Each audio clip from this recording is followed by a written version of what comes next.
उद्देश्य हमारा गलत है। अभी पढ़ाई उद्देश्य नहीं। अगर ठीक से उद्देश्य बन जाए पढ़ाई का तो कैसी बात करते हैं। उद्देश्य में बहुत बड़ी ताकत है।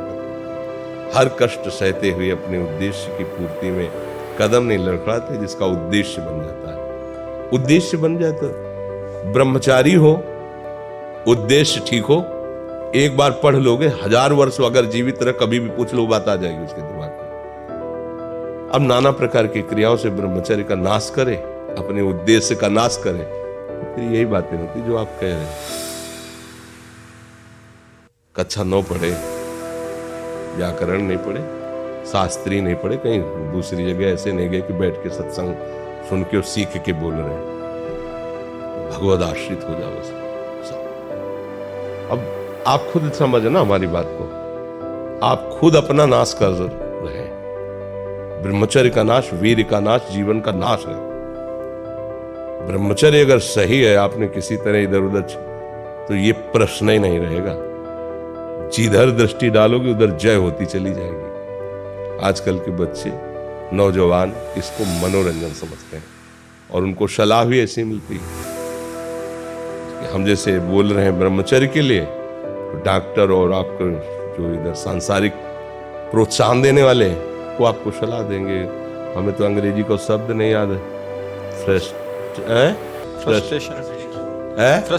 हाँ, और यही जो स्टेशन कह रहे हैं गाड़ी स्टेशन से अलग कर दो तो बोले तुम बहुत शांत हो जाओगे और फिर अपने काम में देखो कैसा उपदेश दिया जा रहा है कि वो तो ये जो कमियां है ना, ये कोई भूत नहीं है जैसे लोग कहते हैं ना, पता नहीं कौन, ऐसा कुछ नहीं, गंदी आदतें हैं, इन पर संयम लाओ। आप समझ रहे, स्वीकार करते हो हमारी बात कि इसमें आपको संशय है?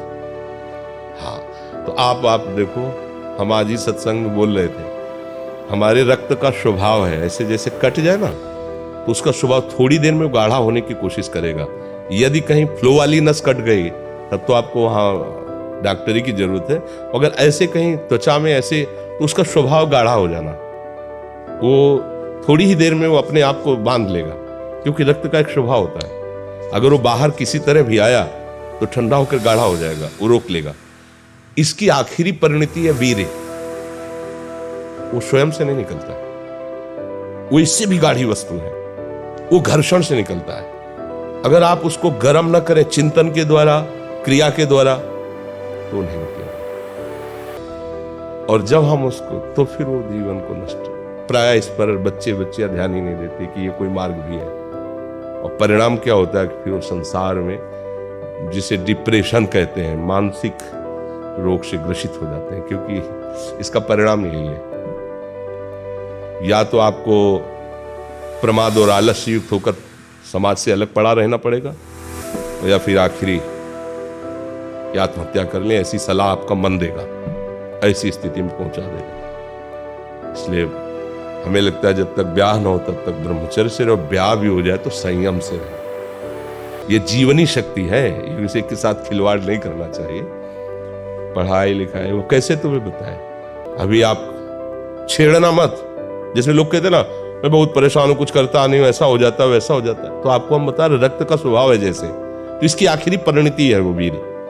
उसका स्वभाव नहीं है बहना, उसका स्वभाव ऐसा है, उसको जब तक ताप नहीं लगेगा तब तक वो बाहर नहीं हो सकता। आपने गलत अभ्यास किया, माना 2-4 महीने 5 महीने वो अपने अभ्यासवश पतित होगा, लेकिन आप छोड़िए, उसका चिंतन छोड़िए, उसकी क्रिया छोड़िए, अपने आप वैसे हो जाए। जैसे रक्त है, आप 1 महीने में देना शुरू करो, जो देने का नियत कितना, 100-200 ग्राम 500 ग्राम जो भी दिए है, 3 जो भी आप दीजिए, हर महीने तैयार हो जाएगा। और आप ना दीजिए तो आपके शरीर को अभ्यास हो जाएगा, आप दीजिए तो शरीर को अभ्यास हो जाएगा।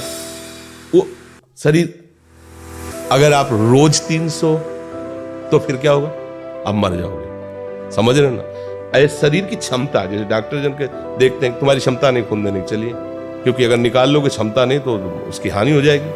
हाँ, तुम्हारी क्षमता है, तुम्हारे अंग ठीक है, तुम स्वस्थ हो, महीने में ऐसा या जो समय अवधि, सोचो रक्त की आखिरी परिणति वो है वीर्य। और आप क्या कर रहे हैं, रोज कई कई बार, आपका परिणाम क्या होगा? अगर रोज वो खून निकाला जाए तो आदमी की हालत क्या हो जाएगी? खून की आखिरी परिणति है। अन्न रस जो हमने पाया उसकी परिणति धीरे धीरे परिवर्तित होते हुए मांस, मज्जा, रक्त, इनके वो आखिरी सप्तम धातु है, वीर्य, और उसके साथ ऐसा खिलवाड़, कैसा जीवन होगा आपका?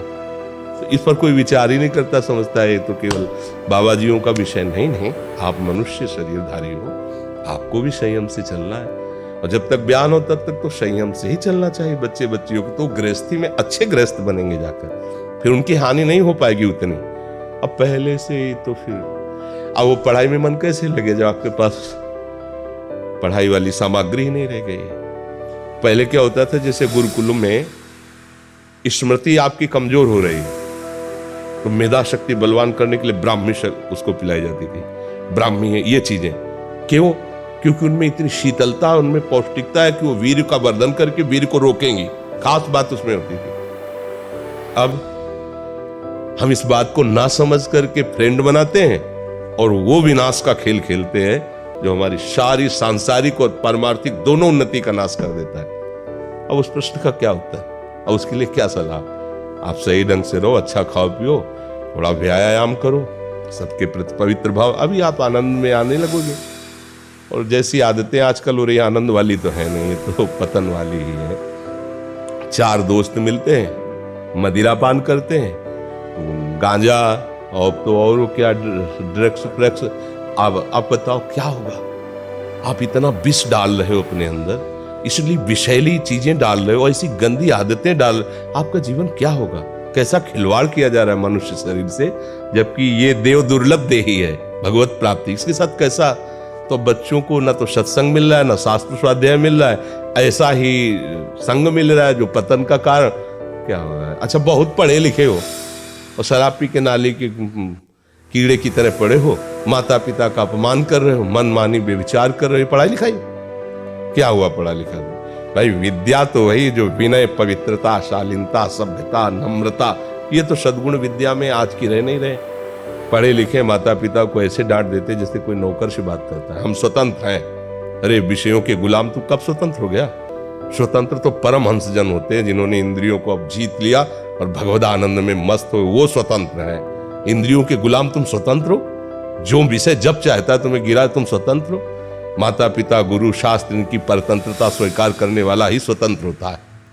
ये मनमानी आचरण जो आजकल समाज में विस्तृत हो रहे हैं ना, ये पतन, अशांति और पाप का कारण बनते हैं, जो बहुत हानिकारक है। तो बच्चा सावधानी से रहो, जो बचा है उसको संभाल लो। जीवन जब से ज्ञान हो जाए तब से अपने को संभाल ले। भाई पूर्व में गलती हो गई, आगे सुधार लेते हैं।